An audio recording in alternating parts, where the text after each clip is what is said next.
you.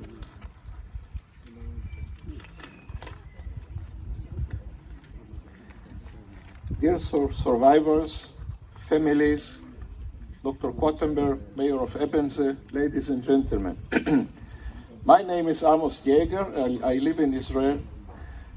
Just before the Holocaust becomes another forgotten and sometimes denied chapter in history, I wish to tell you in brief the biography of my father from between May 44 and 6th of May 45.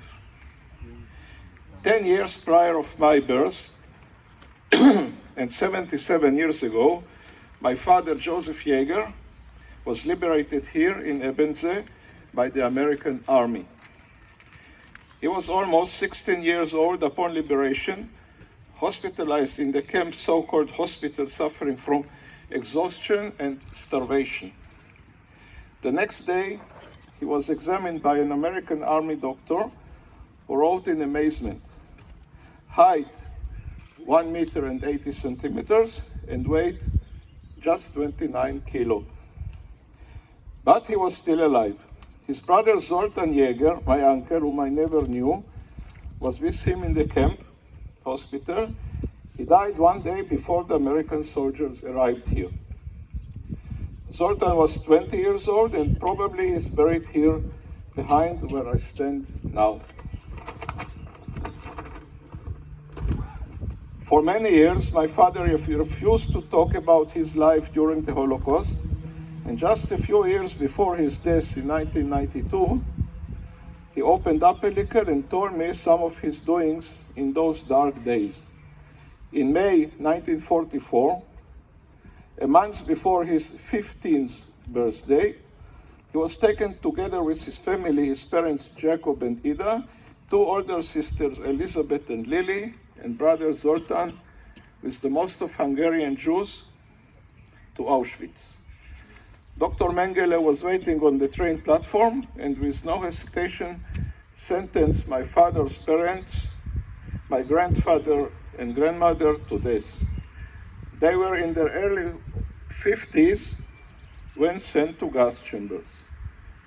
My aunts, Lily and Elizabeth, in their 20s, were sent to Germany to work in an airplane factory. They survived after much suffering and hunger. Later, they also immigrated to Israel and raised new families. My father, who was tall for his age and looked robust, was sent with his brother to the workers' barracks in Auschwitz. 2 months later, they were taken to Wolfsberg subcamp of Grossrosen in Silesia. There they kept busy in digging tunnels aimed to concealing and protecting military planes from the Allied forces' bombings. My father's role was to lay the iron rail for the wagons evacuating soil from the tunnel. At the beginning of 45, in a very cold winter, my father and his brother were taken in a long journey towards Austria. Most of the journey made by foot or partly in open freight train wagons. During the journey, a part of his foot froze. At the end of this rigorous journey, my father and uncle arrived at Ebensee camp, where they were sent to work again, and as you all know, in digging tunnels aimed at concealing military equipment. As before, my father's job was to lay the iron rails. Conditions were very harsh.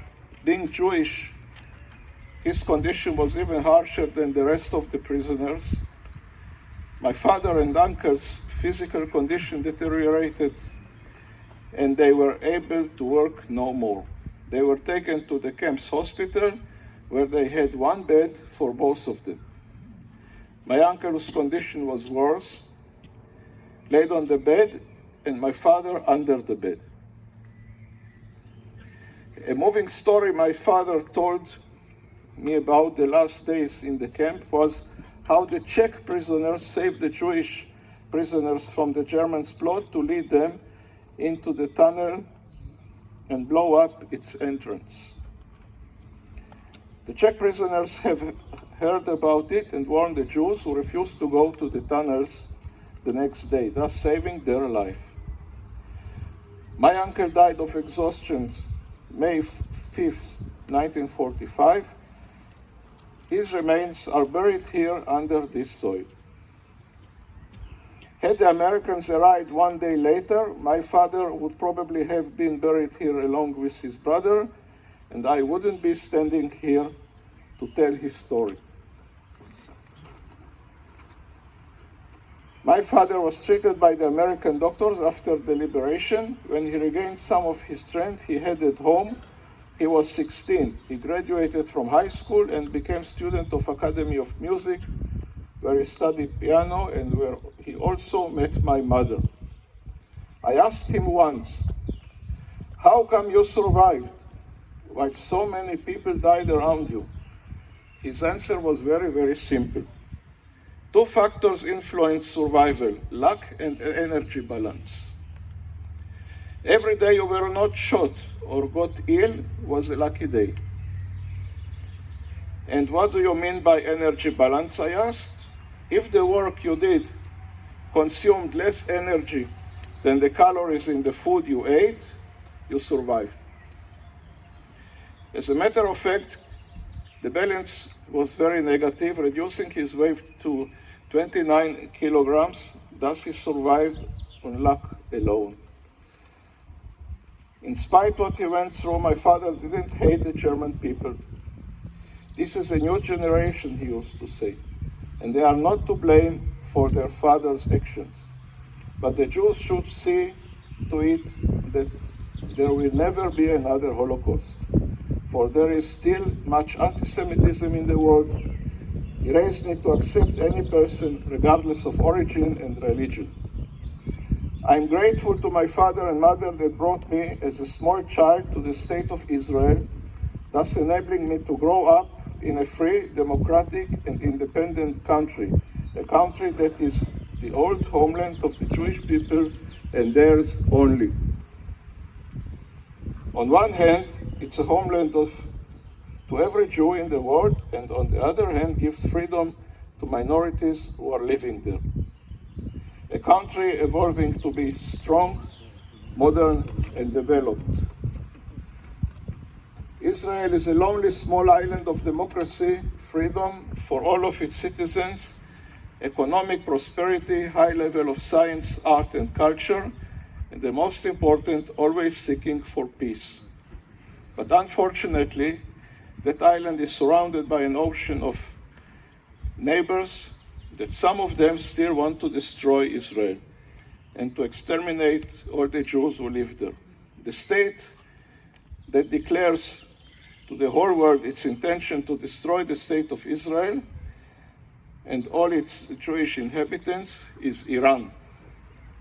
Iran is not content with the declarations and working hard Jewish inhabitants in Iran. Iran is not content with the declarations and is working hard to obtain weapons of mass destruction to carry out its plans. Israel will do whatever it takes to defend itself. No one cared what is happening to the Jews in Europe. The Allied forces didn't want to drop even a single bomb on the rail tracks to Auschwitz. No one except Sweden allowed Jewish refugees to enter their territory, including USA and Switzerland. The existence of a very strong state of Israel as it is today is the only guarantee for the Jews never to have another Holocaust. Had the state of Israel been in existence and being strong as it is today in the time of Nazism, the Holocaust was avoided. The new generation that my father raised successfully and happily in the historic homeland of the Jewish people are his private victory over Hitler and his plan to exterminate all the Jews. Ladies and gentlemen, I wish to ask something from all of you. This memorial ceremony is most important, helping us to remember that the Holocaust was not just another chapter in history. It helps to personalize it and connect it to human beings who went through it, and most of them are lying here under the ground.